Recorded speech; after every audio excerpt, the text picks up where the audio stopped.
பங்குச்சந்தை நண்பர்கள் அனைவருக்கும் வணக்கம். இது நம்மளுடைய டெக்னிக்கல் ட்ரேடர் சேனல். நான் உங்கள் கார்த்திக். இப்போ நிஃப்டியோடைய ப்ரிடிக்ஷன் மண்டே எப்படி இருக்குங்கிறது நம்ம பார்க்க போகிறோம். ஓகே, ஃபஸ்ட்டு நான் கால் சைடு சொல்ல போகிறேன். கால் சைடு போனால் எங்கேருந்து எவ்வளோ தூரம் போகுங்கிறது நான் இப்போ லைன் மார்க் பண்ணி வச்சுருக்கேன். அந்த லைன்லேருந்து பார்த்திங்கன்னா உங்களுக்கு கிளியராக தெரியும். ஃபஸ்ட்டு நிஃப்டி இங்கே 26,053 தாண்டி கீழே வந்துச்சு அப்படின்னா 26,004 25,982 ரியாக்ட் ஆகி மேலே போகிறதுக்கு சான்சஸ் இருக்குது. ஸோ ஃபஸ்ட்டு கால் ஆப்ஷனாக நான் இங்கே வச்சுருக்கேன். அதை நோட் பண்ணி காமிக்கிறேன், நீங்கள் பார்த்துட்டே வாங்க. So first call option. சரி, ஓகே. அடுத்து செகண்ட் எங்கே இருக்குது அப்படின்னு பார்த்துங்க அப்படின்னா இங்கே இருக்குது பாருங்கள்.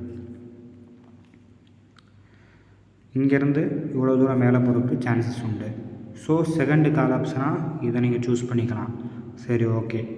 ஆல்ரெடி இன்றைக்கி ரியாக்ட் ஆகிருக்கலாம் மார்க்கெட்டு, அதை நீங்கள் தேர்டு கால் ஆப்ஷனாக இதையும் பார்த்துக்கலாம். ஃபோர்த்தாக, அதாவது தேர்டுலேயே இன்னும் மேலே போச்சு அப்படின்னா ஃபோர்த்து கால் ஆப்ஷனாக இதை நோட் பண்ணிக்கலாம்.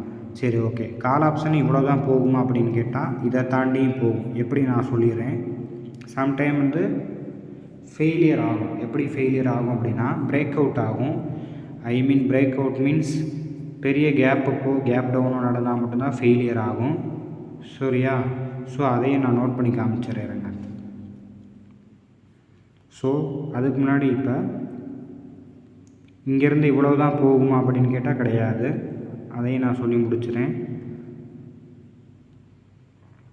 ஸோ இப்போ இதை நீங்கள் பார்த்தீங்க அப்படின்னா ஃபஸ்ட்டு கால் ஆப்ஷன்லேயே டார்கெட் 1, ஏன் டார்கெட் 2 இதை கூட அச்சீவ் பண்ணலாம்.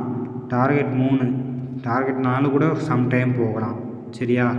ஸோ அதே மாதிரி தான் இங்கே, அதே மாதிரி தான் 2, 3,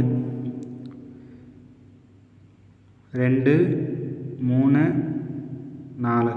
ஸோ எப்படினாலுமே மார்க்கெட் மூவ் ஆகும். நீங்கள் ட்ரைலிங் ஸ்டாப் லாஸ் வச்சு நீங்கள் கால் ஆப்ஷன் எடுத்துக்கலாம். சரி, ஓகே.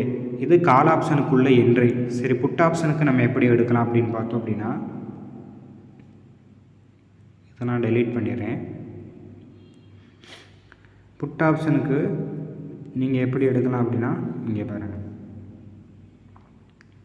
ஃபஸ்ட்டு என்ட்ரி மேலே இருந்துச்சு அப்படின்னா இங்கேருந்து கரெக்டாக இவ்வளோ தூரம், இதுதான் உங்களுடைய ஸ்டாப் லாஸ் மேலே இருக்கணும். டார்கெட் இவ்வளோ தூரம். ஃபஸ்ட்டு புட், இது ஷார்ட் ஆப்ஷன். இது அடுத்து செகண்டு.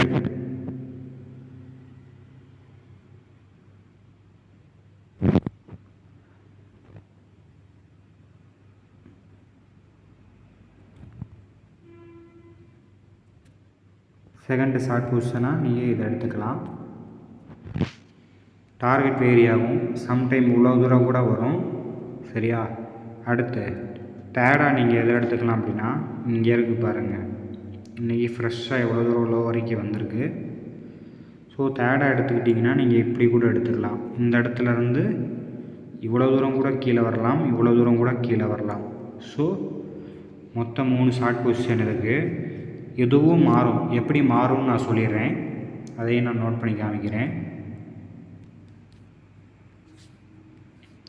இப்போ இங்கே நீங்கள் ஷார்ட் பொசிஷன் இங்கே எடுத்துருக்கீங்க அப்படின்னா டார்கெட் வேரி ஆகும். எப்படி வேரி ஆகும்னா, இப்போ நான் இவ்வளோ தூரம் சொல்லியிருந்தேன். ஃபஸ்ட்டு டார்கெட்டு, செகண்டு, தேர்டு, ஏன் ஃபோர்த்து ஒரே நாளில் கூட இவ்வளோ தூரம் கூட கீழே வர்றதுக்கும் வாய்ப்பு இருக்குது. அதை தாண்டி இவ்வளோ தூரம் வந்தால் பெரிய பாயிண்ட்டு நம்மளுக்கு டார்கெட்டாக கிடைக்கும். சரி, ஓகே. ஸோ டார்கெட் வேரி ஆகும். அதே மாதிரி ஸ்டாப் லாஸ் நீங்கள் பெர்ஃபெக்டாக வச்சு நீங்கள் ட்ரேட் எடுத்திங்கன்னா ட்ரேடில் ஜெயிக்கலாம். புட் ஆப்ஷனு கால் ஆப்ஷன் ரெண்டுக்குமே உள்ள lines and long position short position draw பண்ணி காமிச்சிருக்கேன். இந்த ட்ரேடு பிடிச்சிருந்தால் லைக் பண்ணுங்கள், ஷேர் பண்ணுங்கள், சப்ஸ்கிரைப் பண்ணுங்கள். சாரி, இந்த ட்ரேடுன்னு இல்லை, இந்த வீடியோ பிடிச்சிருந்தால் லைக் பண்ணுங்கள், ஷேர் பண்ணுங்கள், சப்ஸ்கிரைப் பண்ணுங்கள். தேங்க்யூ.